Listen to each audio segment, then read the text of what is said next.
For 12 years, Ethan Caldwell believed he was doing the right thing. Every month, without fail, he wired money to his younger brother Marcus. Every month, Marcus sent back the same warm reply. "Mom and Dad are good. They just baked bread yesterday. Dad's still stubborn about his walks." Every month, Ethan closed his phone and smiled, because those words were the fuel that kept him moving. If his parents were safe, then all the years of exhaustion, all the cold construction mornings in Chicago, all the nights sleeping on a folded jacket in his truck, all of it meant something. So he kept sending. He kept believing. He kept building. At 41, Ethan Caldwell was no longer the boy who had left Millbrook, Ohio, with a duffel bag, a bus ticket, and $47 in a battered wallet.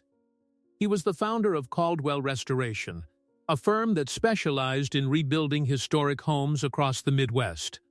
He had 32 employees, a warehouse full of reclaimed timber, and a bank account that finally, after 12 years of quiet suffering, did not tremble every time he opened it. But none of that mattered on the November morning he pointed his truck toward Millbrook. What mattered was in the passenger seat beside him. A brown leather envelope containing a set of house keys, a folder of paperwork, and a photograph he had taken 3 weeks earlier of a soft yellow bungalow in a quiet part of Columbus. 2 bedrooms, a wraparound porch, a backyard with a maple tree already dressed for autumn, a place where his mother could plant tomatoes again, a place where his father could sit on the porch and drink coffee without listening for the sound of a landlord's boots in the hall. Ethan had rehearsed the moment 100 times on the long drive. He would knock. His mother, Ruth, would open the door in her old blue cardigan. She would gasp. His father, Harold, would come shuffling behind her, pretending to grumble about the noise. Ethan would hand them the envelope and say the sentence he had held under his tongue for 12 years. "Pack a bag. You're coming home with me. I bought you a house. It's already yours." He had imagined his mother's tears. He had imagined his father's silence. That specific silence Harold used when emotion got too large for words. He had imagined driving them back to Columbus with their small suitcases in the bed of the truck and the maple tree waiting for them. But when Ethan turned onto Sycamore Lane, something in his chest tightened without permission. The street looked wrong. Not different, wrong. The Wilsons' old house across the way had a new fence, gray and cold. Mrs. Halloran's rose bushes, which had been the pride of the block for as long as Ethan could remember, were gone. And when he pulled up to the small greenhouse at the end of the lane, the house where he had learned to ride a bike, learned to swing a hammer, learned to say grace at the dinner table, he did not recognize it. The green paint was gone. The house had been repainted a flat, aggressive white. The porch swing where his mother had rocked him through fevers as a child was missing. In its place stood a metal chair with a cigarette tray beside it and a folded newspaper he did not need to read to know was not his father's. Ethan sat behind the wheel and did not move. Something inside him was already whispering that he had walked into a scene he was not prepared for. He told himself he was being foolish. He told himself people repaint houses. People remove swings. Parents get older. Things change. But when he stepped out of the truck and heard a strange dog barking from inside his mother's kitchen, the whisper became a voice. And the voice said the words Ethan had spent 12 years refusing to hear. "Something is very wrong here." Ethan stood on the sidewalk with his hand still resting on the truck door, listening to a dog he did not know bark from inside a kitchen that had raised him. The sound was sharp, territorial, the kind of bark that belonged to an animal that considered the house its own. Ethan's mother had never owned a dog. Ruth Caldwell was afraid of them, ever since a neighbor's shepherd had bitten her hand when she was 7 years old. She had told that story 100 times at family dinners, holding up the faint white scar on her wrist. There was no possibility, none at all, that his mother had welcomed a dog into her home. Ethan walked slowly up the path. Weeds pushed through the cracks in the concrete. His mother had scrubbed that path on her knees every spring for as long as he could remember. She used to say a clean walkway was the first thing a home said to a guest. Now it looked like no one had swept it in a year. The mailbox at the edge of the yard was crooked, leaning as though someone had backed a car into it and never bothered to straighten it. And when Ethan reached the porch, he saw a name written on a strip of masking tape stuck below the doorbell. It was not his father's name. It was not his mother's name. It said, in blocky black marker, R. Doyle. Ethan stopped breathing for a moment. He looked at that piece of tape the way a man looks at a wound he cannot yet feel. R. Doyle. He did not know a Doyle. His parents did not know a Doyle. There were no Doyles in the family, no Doyles on the block, no Doyles in any story Ruth or Harold had ever told him. And yet there was the name, pressed onto the trim beside the door as though it belonged there. Ethan rang the bell anyway, because he needed to hear something, anything that made sense. The dog inside erupted. Nails scratched against wood. A man's voice shouted at the animal to shut up. Then the door opened, and a stranger stood in his mother's doorway. He was somewhere near 50, wearing a stained flannel shirt and holding a leash in one hand. The dog behind him was a large gray thing with wet eyes and no interest in Ethan at all. The man looked Ethan up and down and frowned. "Help you?" Ethan opened his mouth and could not find his voice for a full second. When it came, it sounded like it belonged to someone else. "I'm looking for Harold and Ruth Caldwell. They live here." The man's frown deepened, and he glanced back over his shoulder as if checking that he had heard the address right. "Nobody by that name here, buddy. I've been renting this place going on 7 months. Ethan felt the ground shift beneath his boots. 7 months. 7 months of transfers. 7 months of Marcus writing. Mom sends her love. Dad still walking every morning. They loved the birthday card. 7 months of Ethan believing his parents were sitting at the kitchen table behind that door, and instead a stranger had been living in their bedroom. "Who did you rent it from?" Ethan asked, and his voice was steadier now because something colder had entered it. The man shrugged. "Some guy named Caldwell. Marcus, I think. Owns the place.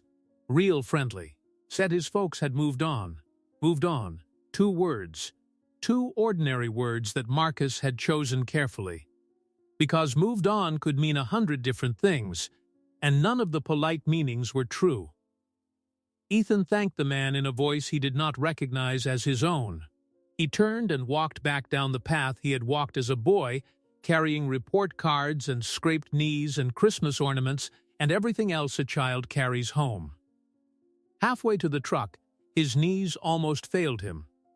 He put a hand on the mailbox to steady himself and felt it lean under his weight, just as crooked as everything else on this street had become. He stood there for a long time. The maple tree at the end of the block dropped a single red leaf across the hood of his truck. Ethan watched it land and understood that he was not going home today. He was going hunting for the truth, and he already knew the truth would not be kind. He climbed into the truck, sat behind the wheel, and pulled out his phone. Then he did the one thing he had not done in 12 years. He called Marcus's number, and he let it ring. The phone rang 4 times. On the 5th, Marcus picked up, and his voice slid through the speaker with the same easy warmth it had carried for a decade. "Hey, big brother. This is a surprise. Everything all right up in Columbus?" Ethan sat very still in the driver's seat, looking at the White House that used to be green. He listened to his brother breathe. He listened to the little chuckle Marcus added at the end of the sentence. the practiced sound of a man who had never once feared this call. And Ethan understood, in that single moment, that Marcus did not know where he was. "Everything's fine," Ethan said. His voice came out level. He was surprised by how level. "Just checking in on Mom and Dad. Haven't heard from them in a while." There was a pause. Half a second, no more. But Ethan had spent 12 years building things with his hands, and he knew the difference between a solid beam and one that had been eaten from the inside. That half a second was hollow. "Oh, you know them," Marcus said, recovering fast. "Dad's been fussy about the phone lately, says his ears aren't what they used to be. But they're good. Mom made that apple thing yesterday. The crumble, you remember." Ethan closed his eyes. His mother had not made an apple crumble in this kitchen in at least 7 months, possibly longer. A stranger's dog was drinking out of her sink. "That's good to hear," Ethan said. "Listen, I'm actually thinking about driving down this weekend. Surprise them. Bring some flowers for Mom." The pause this time was longer, long enough for Ethan to count the seconds. 1, 2. When Marcus spoke, his voice had a new edge underneath the warmth, an edge he tried to hide by laughing. "This weekend? Ah, man, terrible timing. They actually just left for Aunt Dolores's place in Kentucky, some kind of church retreat thing. Won't be back for a couple weeks." Aunt Dolores had died in 2019. Ethan had flown home for the funeral. Marcus had stood beside him at the graveside and helped carry the casket. "That's a shame," Ethan said. He was proud of how even his voice sounded. "Maybe next month, then." Yeah, next. I'll set it up. Big family dinner. Make it real nice." "Sounds good, Marcus. Love you, brother. Love you too." Ethan hung up. He set the phone face down on the passenger seat, on top of the leather envelope, on top of the keys to a house his parents would never see if Marcus had his way. He sat for a long time with his hands flat on the steering wheel and did not move. He did not scream. He did not slam anything. Screaming was for people who had not yet made up their minds. Ethan had made up his mind in the space between 2 heartbeats, somewhere between Aunt Dolores and the church retreat. His brother had lied to his face about a woman they had buried together. That was not a man who had made a mistake. That was a man who had been lying for so long, the lies did not even require effort anymore. Ethan turned the key in the ignition. The truck rumbled to life. He pulled away from the curb slowly, taking one last look at the house that had raised him. The stranger inside had already closed the door.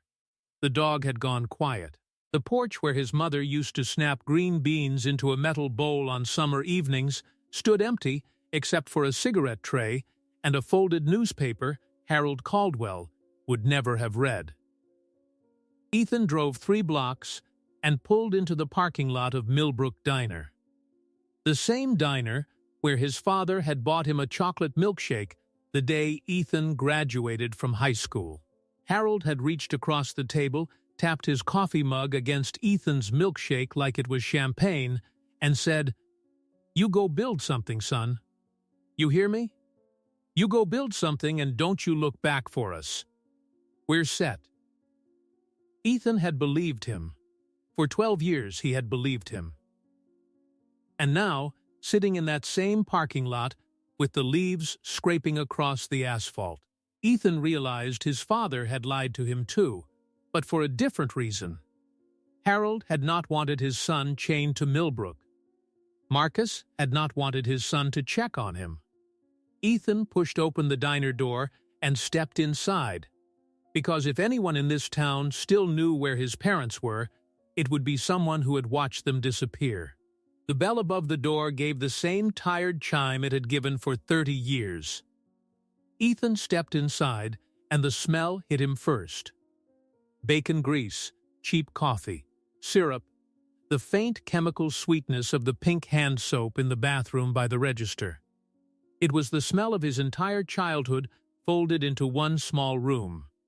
Behind the counter, wiping down a stack of laminated menus, stood Delia Prescott.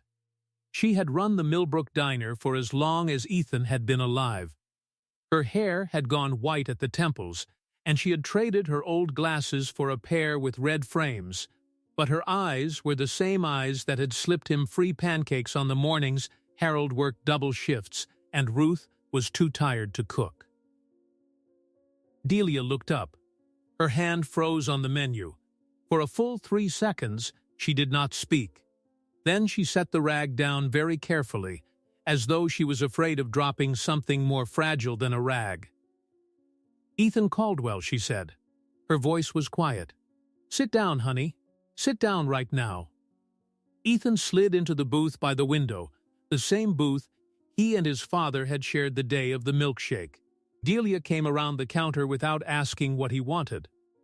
She poured coffee into a white mug, slid it across the table, and then, instead of returning to the register, she sat down across from him. She had never once sat down across from a customer in Ethan's memory. That was how he knew. "Where are they, Delia?" Ethan asked. His hands were flat on the table. He did not touch the coffee. Delia looked at him for a long moment, and her face did the thing faces do when a person is choosing between the version of the truth that protects the listener and the version that tells him what he actually needs to hear. She chose the second one. "Your mama's at the Riverbend," she said. "The shelter out on Route 9. Been there 4 months now. Your daddy is at Cedar Hollow. It's a nursing facility, county-run, out past the old paper mill. He's been there longer. Since June, I think." Ethan did not move. Somewhere inside his chest, something that had been holding itself upright for 12 years finally sat down. The Riverbend was a women's shelter. He knew it because his mother had donated blankets to it every Christmas for as long as he had been alive. Ruth Caldwell used to knit 2 of them a year, one blue, one cream, and drop them off in a paper bag with a card that said, "For someone who needs warmth." Now his mother was one of the women who needed the blanket. "Delia," Ethan said. His voice had gone quiet. "How long have you known?" Delia looked down at her hands. Her knuckles were swollen from decades of scrubbing pans. "Your mama came in here in July," she said. "Sat in that same booth you're sitting in. She ordered a cup of tea because she couldn't afford anything else and she was too proud to say so, but I know Ruth Caldwell. So I brought her the tea and a bowl of chicken soup on the house, and I sat down like I'm sitting now. And I asked her what happened." Delia paused. Her jaw tightened. "She told me Marcus had put her out. Said the house needed to be, and I'm quoting her, restructured. Say it he needed to rent it to cover your father's care. Said Harold couldn't stay at home anymore because of his heart and his hips, and that Marcus had done all he could." Ethan swallowed. She believed him. "She believed him because he is her son," Delia said. "Ruth Caldwell would believe a son telling her the sky was green if he said it kindly enough. That woman raised 3 boys and never once let herself think a bad thing about any of you." Delia's eyes lifted, and there was something hard and bright in them now. "I asked her why she didn't call you. She said Marcus told her you were struggling. Said your business was in trouble. Said you'd lost a big contract and were barely making rent yourself. Said the last thing you needed was your mama begging for help." Ethan closed his eyes. He saw 12 years of transfers scrolling behind his eyelids like the ticker on a stock exchange. 96,000. 120,000. Some months more. He had wired his brother enough money to buy a small house outright, and Marcus had used every dollar of it to build a story in which Ethan was too broken to be told the truth. Delia reached across the table and put her hand over his. Her palm was warm and rough. "You go get them, honey," she said. You go get them today." Ethan drove out to Route 9 with the leather envelope on the seat beside him and a stillness in his chest that he did not entirely trust. It was the kind of stillness that comes before something breaks. He passed the old feed store, the shuttered movie theater, the field where he had played Little League. Everything looked smaller than he remembered. The way places always do when you have grown into a man they were not built to hold. The Riverbend Women's Shelter sat at the end of a gravel road.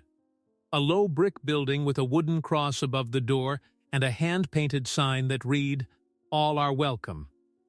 Ethan sat in the parking lot for a full minute before he could make himself get out. Inside, the air smelled of lemon cleaner and cafeteria coffee. A young woman at the front desk looked up from a paperback and asked if she could help him. Ethan told her his name. He told her he was there for Ruth Caldwell. The young woman's eyebrows moved a fraction. She did not smile, but she did not frown either. She simply picked up a phone, spoke quietly into it, and told him to have a seat on the vinyl couch by the window. Ethan did not sit. He stood by the window and watched a pair of sparrows fight over something on the concrete sidewalk outside. He did not hear his mother's footsteps. He heard her voice. "Ethan?" It came from behind him, from the doorway to a hall he had not turned around to see, and it was so small and so uncertain that for one terrible second he thought he had imagined it. Then he turned. Ruth Caldwell stood in the doorway in a gray sweatshirt that did not belong to her, and a pair of slippers that were too big for her feet. She had lost weight. Her hair, which she had always kept in a soft brown bob that she trimmed herself at the kitchen sink, had gone almost entirely white and hung past her shoulders in a way he had never seen. She was holding a paper cup of coffee in both hands, the way a child holds a mug, and when she saw him, the cup shook, and coffee spilled over the rim onto her wrist, and she did not seem to feel it. "Ethan," she said again, and now her voice broke on the second syllable. "Ethan. Honey, what are you doing here?" He crossed the room in 4 steps. He took the paper cup out of her hands before she dropped it and set it on the little side table, and then he wrapped his arms around his mother. And she was so small inside them that for a moment he could not tell if he was holding her up or if she was holding him. She smelled like the shelter's soap. She did not smell like his mother. That was the detail that finally broke him. Ruth Caldwell had smelled like vanilla and lavender and warm bread for every day of his life, and now she smelled like an institution, and he had let this happen. "Mom," he said into her hair. "Mom, I'm here. I'm here. I'm sorry. I'm so sorry." She pulled back to look at him, and her face crumpled the way faces do when a person has been holding something for a very long time and is finally allowed to set it down. But then, and this was the part Ethan would remember for the rest of his life, she straightened. She wiped her eyes with the sleeve of the borrowed sweatshirt, and she squared her shoulders, and she said, "Now, honey, you should not have come all this way. Marcus said your business was, that things were, that you had that trouble with the contract, and I told him not to bother you. I told him. And I have been fine, Ethan. I really have. The people here are so kind. And it is only until Marcus can. Until the house is. Until..." She stopped. She could not finish the sentence, because she was looking up at him now, and she was seeing what she had refused to see for 12 years. Her son was not a man in trouble. Her son was wearing a wool coat that fit him. Her son had a truck outside with the Caldwell Restoration logo on the door. Her son had shoulders that had been built by real work and real success, and he was standing in a shelter looking down at his mother in a borrowed sweatshirt, and Ruth Caldwell understood, in one silent moment, that she had been lied to for a very long time by the son she had trusted with everything. She did not cry. She just looked at him. And then she said, so quietly he almost missed it, "Oh, Ethan. Oh, my boy. What did he do?" Ethan led his mother to the vinyl couch by the window. He sat beside her and kept one hand on her back, because he was afraid that if he stopped touching her, she would somehow disappear again. Ruth Caldwell held her hands in her lap and looked at the carpet, and for a long time neither of them spoke. The young woman at the front desk quietly got up and left the room, because some things are not meant to be witnessed by strangers. "Tell me," Ethan said. "From the beginning." "Everything." Ruth took a breath.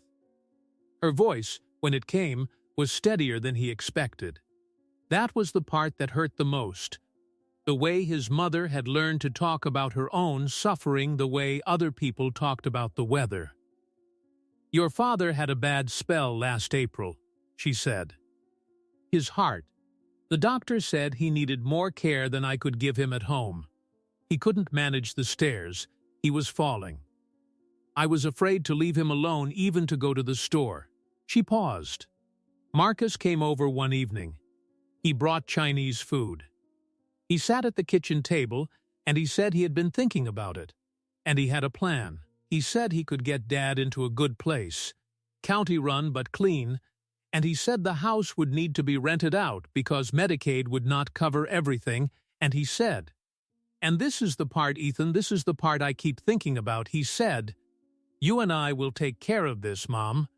We will not bother Ethan. Your brother has enough on his plate.'" Ethan's jaw tightened. He did not interrupt. "I asked him where I would live," Ruth said, "and he told me I could stay with him and Bethany and the girls. He said the guest room was mine for as long as I needed it. And I believed him, Ethan. I packed a suitcase. I gave up my house. I signed a paper he brought me. I do not even remember what all it said, honey. I was so tired that week. And Marcus said it was just to give him permission to handle Dad's affairs while Dad was in the facility. And I signed it." She looked up at him then. Her eyes were dry, but there was a hollow inside them that scared him. "I stayed with them for 11 days. "What happened?" Ethan asked, though part of him already knew. "Bethany," Ruth said. Her voice did not carry any bitterness. That was the worst part. Bethany was kind at first. She really was. But on the 4th day, she asked me not to use the good towels. On the 6th day, she asked me not to make coffee in the morning because the smell woke the girls. On the 9th day, she sat me down at the kitchen island, and she told me, very gently, that she and Marcus had discussed it, and that having a mother-in-law in the house was harder on the marriage than they had expected, and that they had found a lovely place for me, a Christian place, where I would be well cared for and among people my own age. Ruth's hands twisted in her lap. "Marcus drove me here. He carried my suitcase in. He hugged me at the door, and he told me it was temporary. He told me he would come every Sunday. That was in July, Ethan. He has come twice." Ethan closed his eyes. He could see it. He could see all of it. Marcus at the kitchen table with the Chinese food. Marcus with the paper. Marcus carrying the suitcase into the shelter with the same warm smile he used in text messages. Marcus driving away and never looking in the rearview mirror. "The paper you signed," Ethan said. "Do you remember what it was called?" Ruth shook her head slowly. "Something about power. Power of something. Attorney, I think. Power of attorney. Yes, that was the word." She looked at him. "Was that wrong, honey? Should I not have signed it?" Ethan took her hands. They were cold. "Mom," he said, "it wasn't wrong of you to trust your son. It was wrong of him to be the kind of son who could be trusted with a paper like that and then do what he did." Ruth's chin trembled for the first time. "He rented out the house," she said quietly. "Delia told me. A man is living there with a dog." "I know, Mom, I saw." "That was our house, Ethan. Your father built the back porch with his own hands. He put the swing up the summer you were 6. "I know. Where is the swing, Ethan?" He did not have an answer for her. Nobody did. Somewhere along the road between the greenhouse and the white one, the swing had simply vanished, the way so many things in his mother's life had vanished, quietly and without ceremony, while she was being told everything was fine. Ethan stood. "Mom, get your things. Whatever you have here. We're going to see Dad, and then we are leaving this town together." Today Ruth looked up at him, and for the first time since he had walked through the door, something that was not fear moved across her face. It was small. It was uncertain. But it was there. She nodded. Ruth's things fit into a single plastic grocery bag. That was the detail Ethan could not stop looking at as he carried it out to the truck. A woman who had raised 3 sons, kept a garden for 40 years, hosted every Thanksgiving on Sycamore Lane, and knitted blankets for strangers, and everything she still owned in the world fit into one white bag from the grocery store 2 towns over. A hairbrush. A Bible with a cracked leather cover. 3 folded shirts. A photograph of Harold in a plastic frame. A pair of reading glasses with a piece of tape holding the arm together. That was the inventory of Ruth Caldwell's life after 11 days on her son's guest bed and 4 months at the Riverbend. Ethan helped his mother into the passenger seat. He buckled the belt across her because her hands were shaking and she was pretending they were not. He set the plastic bag at her feet. He did not put the leather envelope back on the seat.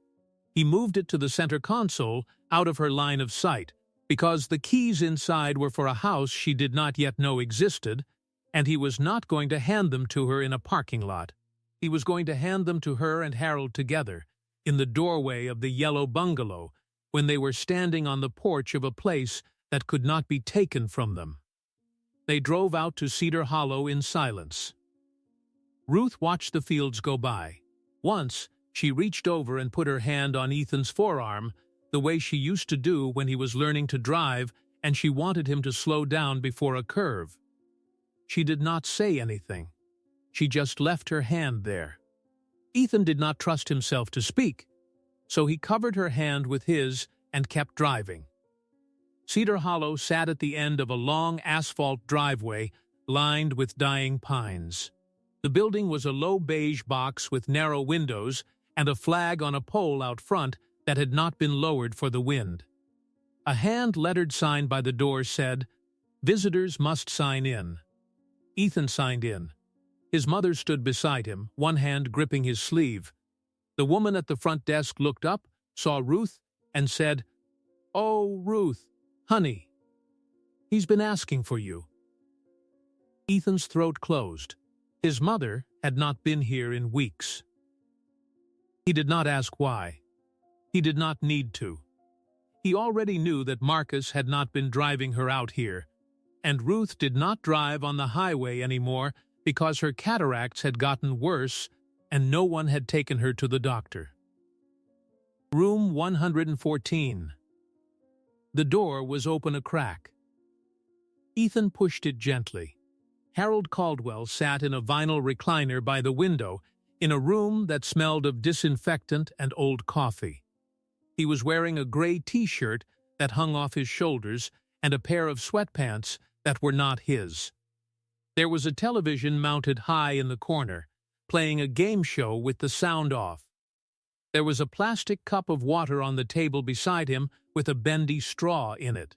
His hair, which he had always kept short and neat and salt and pepper, had grown out into a soft white halo. He looked up when the door opened, and for a second his eyes did not focus. Then they did. "Ruth," he said. His voice cracked on her name. He tried to stand and could not. His legs would not hold him. Ruth crossed the room faster than Ethan had seen her move all day. She dropped to her knees beside the recliner and put her hands on his face, and Harold Caldwell, who had not cried in front of his son since his own father's funeral in 1994, closed his eyes and let the tears run down into his wife's palms. "You came," he said. "Ruthie, you came." "I always come, Harold. You know I always come. It's been so long." "I know, sweetheart, I know. I am so sorry." Ethan stood in the doorway and did not move, because this moment did not belong to him. He watched his father lift a trembling hand and touch his mother's white hair, and he watched his mother press her forehead against his father's shoulder, and he understood something he had not understood before. Marcus had not just stolen a house. He had stolen this. He had stolen months of these two people being in the same room together. He had put an old man in a beige box and an old woman in a shelter, and had told each of them that the other was fine, and every day that they had not seen each other was a day Marcus had taken from them and never given back. Harold looked up over Ruth's shoulder. His eyes found Ethan in the doorway. For a long moment, he simply stared. Then his mouth moved into a shape that was almost a smile, and he said, in a voice so quiet Ethan had to step closer to hear it, "Well, look who finally came home." Ethan walked to the recliner and knelt on the floor beside his mother. Harold reached out with a hand that was mostly bone now, and Ethan took it. His father's grip was weaker than he remembered, but it was there, it held. That mattered. "Dad," Ethan said. "I'm sorry. I should have come sooner. I should have known." Harold shook his head slowly. "No, son, no, don't." His voice was rough, as though he had not used it much lately. "You did what a man does. You went out there and you built something. That's what I told you to do. That's what I wanted." "Dad, Marcus lied to me." Harold closed his eyes. He was quiet for a long time. When he opened them again, there was something in them that Ethan had never seen in his father's face before. Not anger. Not grief. Something older than both of those. "Shame. I know, son," Harold said. "I know he did." Ethan stared at him. "You knew?" "I figured it out," Harold said. "Not all of it. Not for a long time. But I figured out enough." He took a breath, and it rattled in his chest in a way Ethan did not like. "First month I was here, I asked Marcus for the phone. I wanted to call you. I wanted to hear your voice. He said the long-distance charges came out of my account, and my account was almost dry. He said the facility was expensive, and every dollar mattered. So I stopped asking." Harold's eyes drifted to the muted television. "Second month I asked for a piece of paper and a stamp. I was going to write you a letter. Marcus said he would mail it for me. I wrote 3 pages, Ethan. 3 pages telling you everything I could remember about the days you were born and the summer we built that back porch, and how proud I was of you. I gave that letter to Marcus in a sealed envelope with your name on it." Ethan already knew the ending of the story. He asked anyway, "Did he mail it?" Harold shook his head once. "I know he didn't, because 2 weeks later he came in with a plastic bag of my old shirts, and I saw the corner of my letter in the bottom of that bag, unopened. He had thrown it away. Just tossed it in with the trash from his truck." Harold's hand tightened around Ethan's fingers with a strength that surprised him. "That was the day I stopped talking to your brother, son. I have not said more than 5 words to him since. He comes in here, and he sits in that chair, and he tells me about your mother and his girls, and I look at the wall until he leaves." Ruth made a small sound in her throat. She had not known that. Ethan could see it on her face. Marcus had told her Harold was declining, that he was confused, that he barely recognized visitors. She had believed him because Marcus was her son. "Dad," Ethan said. His voice was very quiet. "I'm going to ask you something, and I need you to tell me the truth. Did you sign anything for Marcus? Any papers? At all?" Harold's face darkened. He brought a folder in July, said it was Medicaid paperwork, said if I didn't sign, they would move me to a worse place, one of those state homes out past Zanesville. I was scared, son. I was on new medication, and my hands would not stop shaking, and Marcus stood over me with a pen and told me to sign at the tabs. I signed at the tabs. I did not read a word of it. I could not have read a word of it. My eyes were too blurry from the pills. Ethan closed his eyes. He knew, without needing to see the paperwork, exactly what Marcus had gotten his father to sign. Not Medicaid forms. A quitclaim deed. A power of attorney. Maybe a beneficiary change on whatever was left of Harold's small savings account. All of it dressed up in a folder, labeled Medicaid, and pushed under the nose of a frightened old man with shaking hands. Ethan had spent enough years around construction lawyers to know how easy it was to steal a house from a man if the man trusted you enough to sign at the tabs. He opened his eyes. His father was watching him. "Son," Harold said, "I don't want you to hate your brother." Ethan almost laughed. Instead, he squeezed his father's hand. "Dad, I don't hate him.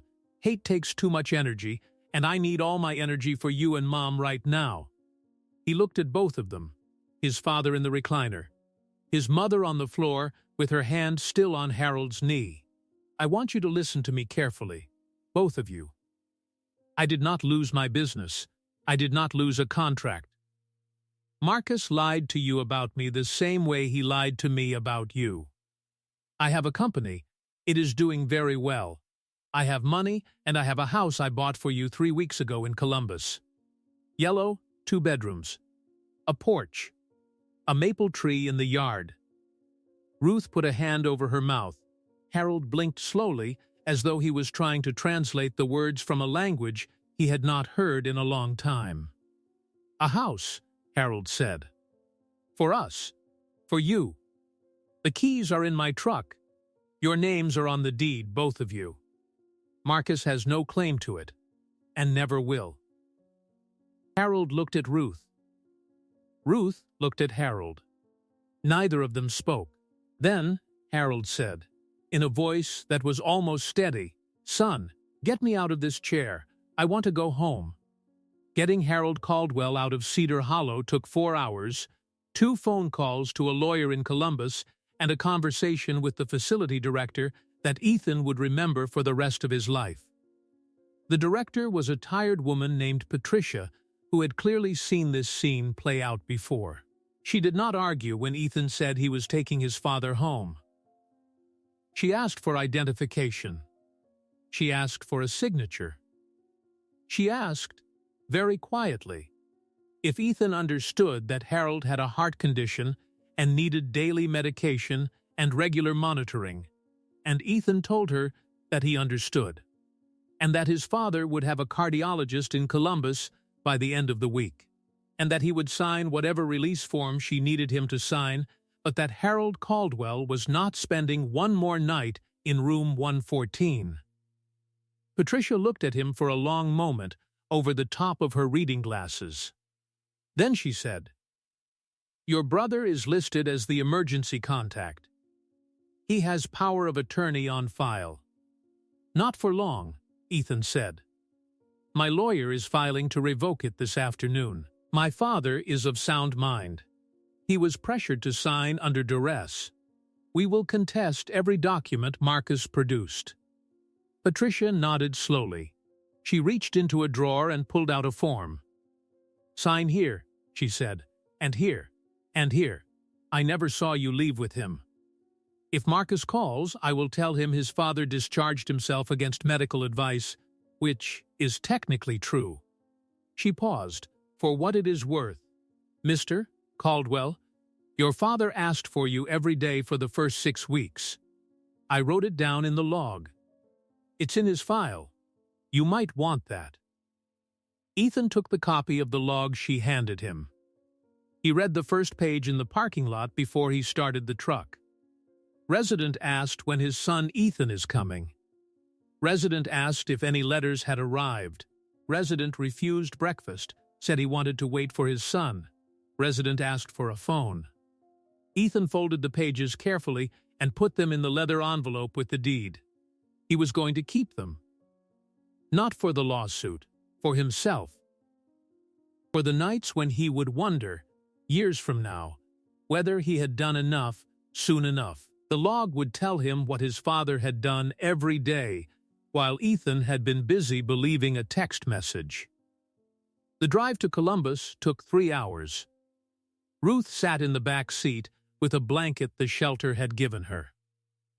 Harold sat in the front, wrapped in Ethan's own wool coat, watching the highway signs go by. He did not say much. Once, near Delaware, he reached over and put his hand on Ethan's arm and said, "Son, slow down at this next curve. Your mother gets nervous." Ruth laughed from the back seat for the first time in Ethan knew how long, and Ethan slowed down, and for a few miles the three of them drove in a silence that was not empty for the first time in 12 years. The yellow bungalow sat at the end of a quiet street in a neighborhood called Clintonville. The porch light was on because Ethan had left it on 3 weeks earlier when he had walked through the empty rooms and imagined this exact moment. He pulled into the driveway. He turned off the engine. He looked over at his father. And his father was looking at the house through the windshield with an expression Ethan did not have a name for. "That one?" Harold said. "That one, Dad." Harold nodded, slowly. "It's a good house," he said. "Good bones. You can see it in the porch line." Ethan almost broke down right there in the driver's seat, because his father, at 79 years old, sitting in a stranger's coat after 4 months in a nursing facility, was still Harold Caldwell, a carpenter who could read a porch line from 30 feet away. Ethan helped his father up the walkway.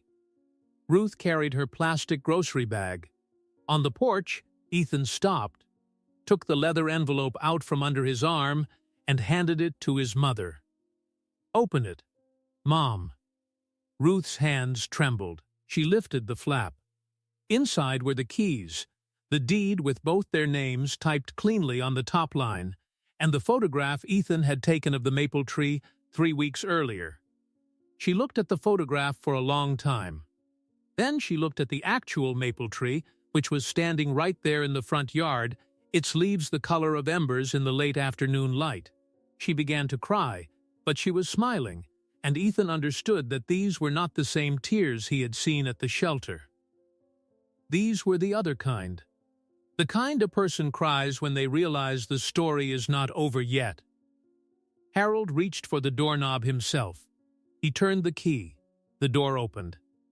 And Ruth Caldwell, in a borrowed sweatshirt and slippers 2 sizes too big, stepped into her new home. Marcus called 11 days later. Ethan let it ring. He was standing at the kitchen counter of the yellow bungalow, watching his mother roll out biscuit dough on a floured board she had chosen herself at the hardware store on Saturday. Harold was on the back porch in a new recliner, wrapped in a wool blanket, watching a squirrel chase another squirrel across the fence line. There was a cardiologist appointment on the calendar for Thursday. There was a hair appointment for Ruth on Friday. There was a small stack of mail on the counter addressed to Harold and Ruth Caldwell at this address, the first mail either of them had received in their own names in almost a year. Ethan let the phone ring until it stopped. 2 minutes later, it rang again. This time, he answered. He walked out onto the front porch first, out of earshot of his mother, and he sat down on the top step and he pressed the phone to his ear and he said nothing. "Ethan?" Marcus's voice was smaller than it had been on the last call. "Ethan, are you there?" "Look, brother, I've been trying to figure out where Mom and Dad are. I went by the shelter, And Riverbend said Mom checked out. I called Cedar Hollow, and they said Dad discharged. Nobody will tell me anything. I'm losing my mind here. Are they with you? Ethan listened. He heard the tremor Marcus was trying to hide. He heard the calculation underneath it. He heard his brother trying to figure out how much Ethan knew and how much could still be salvaged. They're with me, Ethan said. Oh, thank God. Ethan, listen, I don't know what they told you, but there is so much context you don't have. Mom got confused. Dad was harder to care for than anyone realized. I did the best I could with what I had. I was drowning, brother. I was drowning. Ethan let him talk. He let him build the story. He let him lay the beams of it and hammer them in. And when Marcus finally ran out of nails, Ethan said, very quietly, the letter Dad wrote me. The one you threw away in the plastic bag of shirts. He remembered writing it. He remembered watching you not mail it. He described the envelope, Marcus. He described your face. There was a silence on the other end of the phone that was so complete Ethan could hear the hum of the refrigerator inside the house. Then Marcus said, Ethan, I'm not finished.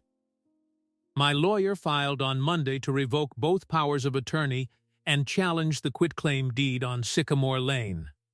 The tenant has been notified. The rent he has been paying you for 7 months is being redirected into an escrow account, and every dollar of it will be returned to Mom and Dad when the deed is corrected. I have 12 years of bank records showing what I sent you. I have Delia Prescott's statement about what Mom told her in July. I have the intake paperwork from the Riverbend that lists you as the person who dropped her off. I have Cedar Hollow's visitor log. I have Dad's medical records showing what he was on the day you had him sign the folder. Marcus, I have all of it. Marcus made a sound. It was not quite a word. You don't have to do this, brother. I know I don't have to, Ethan said. That is the part I want you to sit with. He looked out at the maple tree. A single leaf drifted down and landed on the walkway. You are still my brother. I am not going to press criminal charges. Mom asked me not to. She said it would kill her to see one of her sons in a courtroom, and I love her too much to make her watch that. But you are going to sign everything back. The house, the accounts, the power of attorney. You are going to pay back what you took. On a schedule my lawyer will send you, and you are going to do it. Because if you do not, I will change my mind about the courtroom, and Mom will just have to survive it. Ethan paused. And Marcus, you are not going to call them. You are not going to show up here. When they are ready to see you, if they are ever ready, Mom will let you know. Until then, you do not exist to them. That is not my choice. That is theirs. I am just the one telling you. Ethan hung up. He sat on the porch for a long time. Inside, his mother was singing quietly to herself, an old church song about coming home. Out back, his father laughed once at something the squirrels were doing. Ethan closed his eyes and listened to both sounds at once, and he understood, finally, that this was what he had been building for 12 years. Not a company, not a bank account, not a house. This, 2 people, safe in a kitchen and on a porch, on the same afternoon in the same home. The lesson is simple, and it costs everything to learn. Never trust that love is doing its work just because someone is telling you it is. Money can be sent, words can be typed, photographs can be faked, but love that is real shows up in person. It walks through the door. It sits at the table. It checks with its own eyes. If someone in your family is standing between you and the people you love, telling you not to worry, telling you everything is handled, telling you not to come, ask yourself why. Ask yourself who benefits from your absence. And then go home. Go home while there is still time. If this story reached something in you, tell us in the comments. Would you have forgiven Marcus the way Ruth did, or would you have let the courtroom decide? And if you believe that parents deserve to be checked on, protected, and brought home before it is too late, subscribe to the channel for more stories that remind us what family is really supposed to mean. Peace.